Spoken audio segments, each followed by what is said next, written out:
musical, c'est quoi? Le vocabulaire qu'on va utiliser, eh bien, il y a bien entendu des notes qui sont là, d'accord? Avec différentes hauteurs, différentes longueurs, différents volumes, d'accord? Mais aussi, il y a les silences. Et on va faire en sorte que ça respire. Tu vois? Parce que qu'est-ce qui se passe si on n'arrête pas de blablater? Blablabla, à un moment donné, ça fatigue. Donc il faut essayer d'utiliser le silence dans votre manière de vous exprimer. Lorsque quelqu'un, vous avez déjà regardé, ou vu des discours de personnalité, et c'est un petit peu ce qui est en train de se passer là maintenant. Tu vois, le gars est en train de dire des mots durs, et puis tout d'un coup, il se tait, et là, tout d'un coup, il y a une chape de plomb qui est là. Le silence a son importance aussi, tu vois, dans la musique. Il sert quoi, justement, à faire une séparation entre les phrases, mais, justement, il permet de reprendre un second souffle et d'aller dans une autre direction aussi. Donc le silence a son importance. C'est super beau d'écouter une rythmique qui groove toute seule.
Tu vois?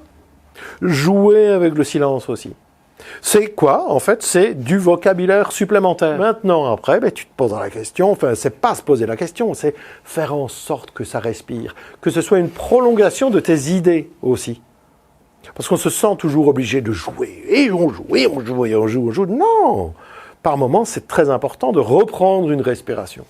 Il n'y a pas de secret pour avoir des idées. C'est quoi? Il faut écouter de la musique. Écoutez de la musique, une mélodie. Vous allez... Allez, je prends un exemple. Tout le monde a eu ça. Moi, il y a eu des albums, c'était vraiment un album de chevet que j'écoutais pendant des mois et des mois et des mois et des mois. Et bien entendu, après, quand tu improvises, il y a, hop, 2-3 mesures d'un solo qui ressortent. Mais ça ne dure que quelques mois aussi, ce phénomène. Parce qu'après, ton cerveau le digère et ça ressort complètement transformé à ta manière. Voilà. Et c'est quelque chose, c'est un peu comme un enfant qui apprend à parler. Il y a un mimétisme qui doit se mettre en place. Donc le mimétisme, il peut se mettre en place de quelle manière? D'abord, en allant écouter. Il était prouvé qu'un enfant qui n'était pas un bébé, qui a pas de contact avec un humain, est complètement en danger de mort. Tu vois? Voilà. Donc, quelque part, vous êtes en danger de mort si vous n'écoutez pas de la musique.